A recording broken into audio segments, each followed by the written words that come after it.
Hola amigos, ¿qué tal? Stuart here from Spain Speaks with an update on the current situation here in Spain, day 117 of the current situation, and it's all about outbreaks and the use of masks here in Spain at the moment. I'll get into that in some more detail in just a minute. Firstly, a big thanks to all of the people that left comments on the last video. Lots of comments, lots of debate happening there. Thanks to all of the people that supported the channel through a small donation. You can see your name here. Thanks to people that bought merchandise, and a big thanks as always to my patrons on Patreon for your support. Links in the description below on how to support the channel. Now, as I said, it's all about outbreaks and new cases here in Spain at the moment. We can see here that outbreaks shoot the number of new infections to 257, the highest number since the end of the state of alarm.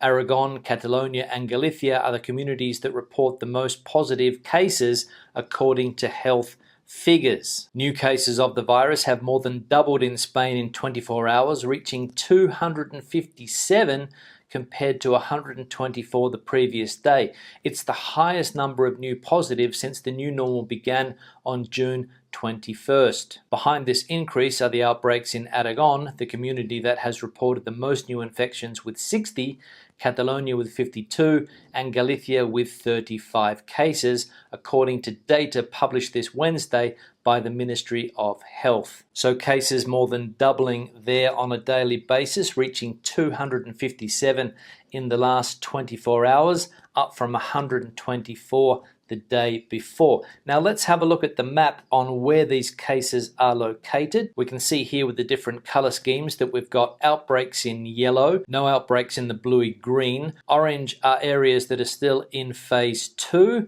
and red areas are places that have been forced into lockdown, and we can see there 2 active lockdowns at the moment, one in Galicia and one in Catalonia, and the other outbreaks around the country, as I said, in yellow. So a lot of the country experiencing outbreaks, but the majority of the outbreaks are relatively small. For example, in Madrid, I think yesterday there were only 5 new cases, so no plan to lock down the city of Madrid again just yet. Now, as I said at the beginning of the video, it's all about wearing masks here in Spain at the moment, and 2 autonomous communities in Spain, Catalonia and the Balearic Islands, have decided to enforce compulsory mask wearing regardless of distance. Remember that before, if you were outside and you were able to maintain a 1.5 meter social distance, there was no need to put a mask on, but those 2 governments have decided that that's not the case anymore,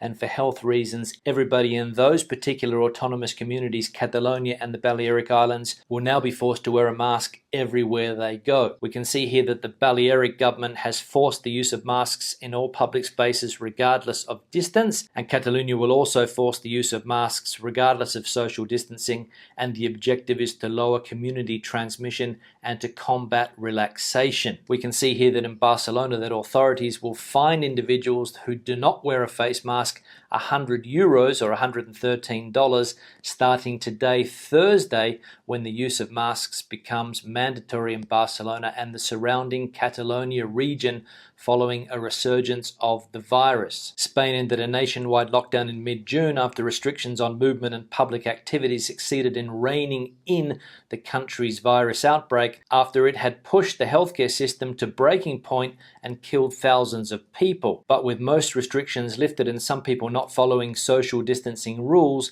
the number of confirmed new cases reported daily in Spain has begun to creep up.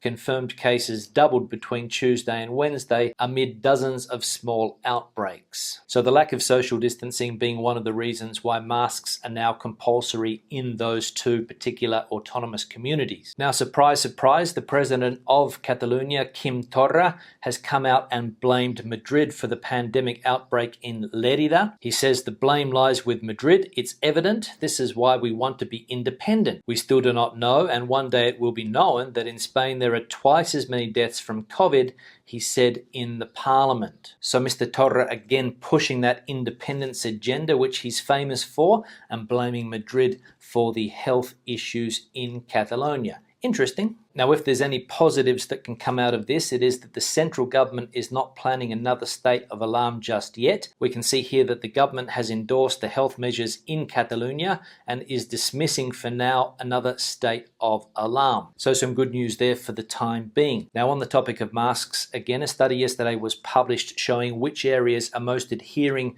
to the mask wearing rule. We can see here that Galicians are among the Spanish people that use masks the least, and the people of Cáceres and Jaén are the ones who are most responsible. A map yesterday was published and we can see various regions around Spain of where mask use is more prominent than in others. We can see here the red areas are more than 15% of the population don't wear masks when they're outside. For example, in Galicia and the Basque Country, and also the Balearic Islands. And I think this area here of Zamora is also an area where mask use is not very common. And then we have the light grey areas where the majority of the population are wearing masks. And we can see that Madrid, for example, is one of those areas where mask use is very extensive. Now, I know that the use of masks is a little bit controversial, but here in Spain now, people are generally taking it very seriously. And as we have seen, there are 2 areas which now have made it compulsory. And I expect that's going to be a trend that continues in coming weeks if people are not wearing masks in crowded situations, which has been the case as we saw in some areas in Spain. Now, some bad news for Scottish people that were planning on coming to Spain this year on holiday, and it is that Scotland is to keep their 14-day quarantine for travellers from Spain. Nicola Sturgeon has warned Scots not to bypass restrictions by flying to or from airports in England. So bad news there for Scots that wanted to get a little bit of sun on their bodies this summer here in Spain. Now, Spain's chief health expert, Fernando Simón, has had another interview with the Financial Times, and he has come out and said that the virus is on retreat in Spain despite flare-ups. Local outbreaks are a bit of a worry, but Fernando Simón is confident that the overall infection rate is going down. The doctor spearheading Spain's fight against the virus has said recent regional outbreaks, particularly in Catalonia, are worrying, but that in most of the country the infection rate is going down. Dr. Simón and more generally the government's response to the crisis are the subjects of much debate in Spain, a politically polarized country where controversy has raged over whether the initial response to the virus was fast or decisive enough. Asked about Spain's caseload figures, he said the true death toll might not be known until autumn, noting that some death certificates may have been filled out inadequately at the peak of the pandemic. So there we go. According to him, the situation is more or less under control, and the true death toll of the pandemic won't be known until later in the year. Now let's have a look at some of the comments from the last video. First one here from Tony in Cuenca. Logic, you're going to have problems in your country if you allow Tom, Dick or Harry without proper medical checks.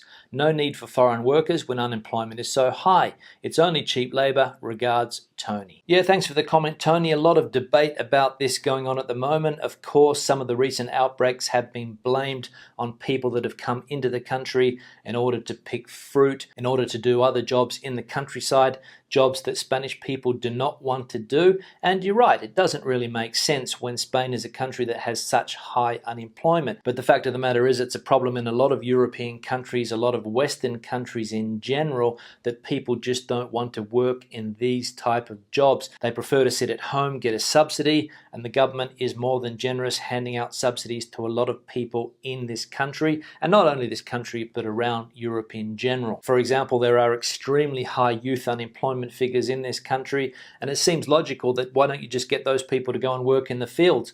But they're not willing to do the hard work, and they're not willing to work for that type of money either. And basically people don't want to get their hands dirty anymore in this country or other countries around the world as well. One here from Richard. Hot weather. I'd love to have hot weather.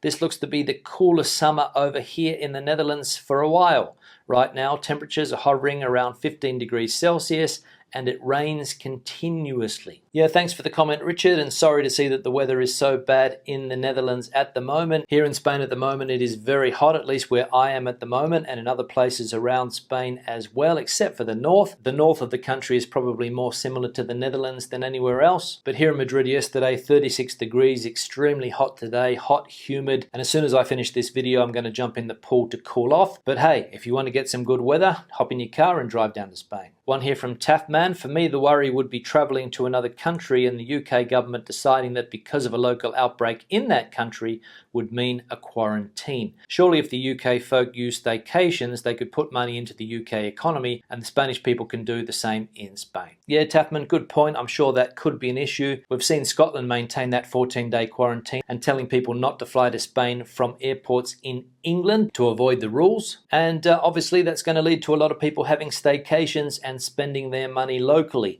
The problem here in Spain is that it's so dependent on international tourism, and that's what the government's trying to do. They're trying to encourage international people to come here to spend their money because the infrastructure is built for mass tourism, and that's basically the problem at the moment. So even if Spanish people want to stay home and have a vacation here, there's just not enough people to fill the resorts and the tourist locations around the country. One here from Wild Heart. How is it that Spain, with its endless miles of beaches, is able to close them?